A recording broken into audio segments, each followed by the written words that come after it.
We're learning new details tonight about a worker who died at the Westerly town garage yesterday. Westerly police say the victim is Angelo Toronto, a 53-year-old town employee, the DPW's chief mechanic, and a father of 3.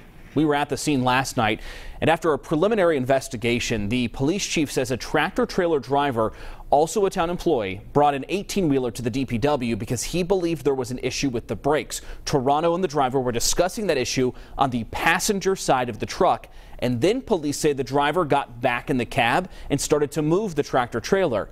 Toronto, though, was in front of one of the tires and was run over. He was pronounced dead at Westerly Hospital an hour later.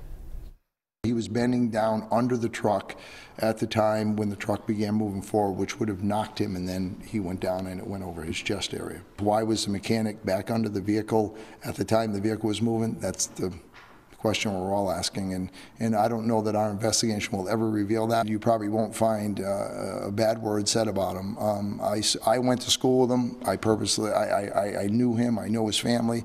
A wonderful guy, good employee. Again, great personality, always full of life, smiling, happy-go-lucky. Did a good job in his position with the town. The chief says the family will have services on Saturday. Town employees met with grief counselors today. Now, the state's Department of Labor and Training is investigating, and the police chief says they'll make sure all policies and procedures were followed and see if additional policies need to be added to make sure this doesn't happen again.